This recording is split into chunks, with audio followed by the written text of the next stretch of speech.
Then the other thing that has happened is also the change in power structures. In the past, the power structure, the people at the bottom did not have so much power. Consumers did not have so much power. Power was held by brands, by the organizations. I don't know from where you sit in your organization. Do you feel like today that there has been a change in terms of power structure between you and the consumers? The way we used to communicate in the past, how did we used to talk to consumers? We used to talk down, almost down.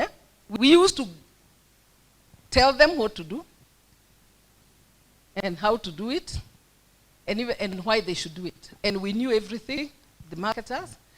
You just look at some of the previous communications. You start to see.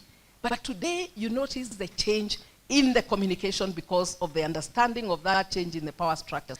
I picked all these things because I'm looking at the PESTEL framework, the political, environment, economic, social, technology, and the like, and how they have impacted or created disruptive forces. So disruptors can come from anywhere. And the question for us in marketing is, how do you prepare yourself to be adaptive so that you can take advantage of such opportunities? So all these are disruptors. The whole question is, are you open-minded enough to see opportunity in these things? So of course, over the years, one of the major forces that we have recognized is digital transformation as a major disruptor. We have also seen how it has impacted the business environment, causing unparalleled volatility in industry.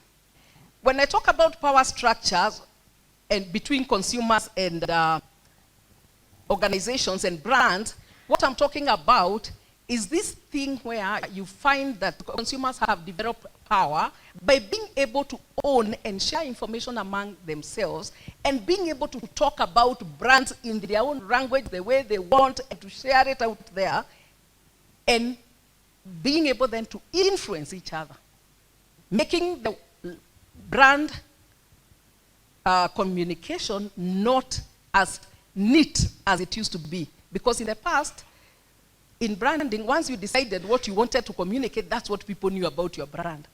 But today, you can communicate this, but people experience the other, and they talk about it in social media and create their own narrative.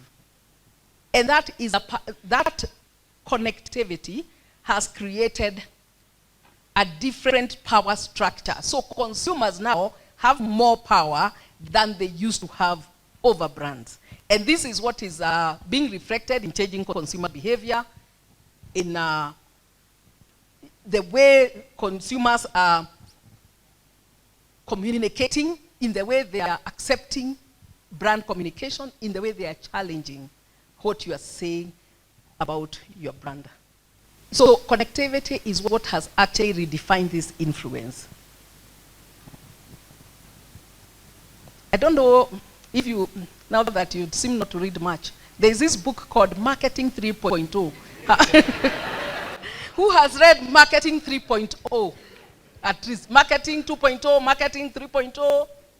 In that book, you would learn about that, the kind of changes, the disruption and the changes in the power structures within the marketing field, and how then to work to gain your balance and sort of build a bit more capacity. Yeah? Now, the things that consumers will talk about your brand are usually different from what you say about your brand. Or they might be aligned if you are being honest. If you've been authentic and your brand presents information that is consistent to what you deliver, you don't promise what you don't deliver, you are consistent, then maybe the communication will be aligned. But if you promise things and your customer experience is not aligned with what you say, then the communication will be different. Who do you think people will believe? Will they believe the consumer, friend of theirs, or will they believe the brand? They believe their friend, isn't it?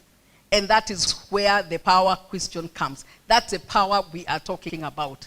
So in such situations, then purchase decisions become social decisions. I tell you, I'm planning to buy this. Have you seen it? I send you, you know, the email, the picture, the communication. You look at it, you tell me, no, I bought it. It's not true. What they are saying is not true. They don't deliver that. Will I buy it? No, that's part of that power play that has emerged where consumers are actually creating their own communication, their own narratives, their own interpretation of the brand. And what is interesting is that we maybe didn't expect that consumers will be complying, but the reality is they've become more like a single force. That is, people who hang together, peer groups, tend to influence each other in terms of what to buy, what to think even, which books to read, and stuff like that. And I can tell that here I don't have very many peers because I seem to read awkward books, the kind of books people are not reading. One of the interesting things about that confirmation is that today's customer seems to be seeking social proof. Show me through my friends that what you're saying is true. If my friends agree, I will agree with your brand message. And I want to pause here and show us another video clip, the brand race. So thank you very much.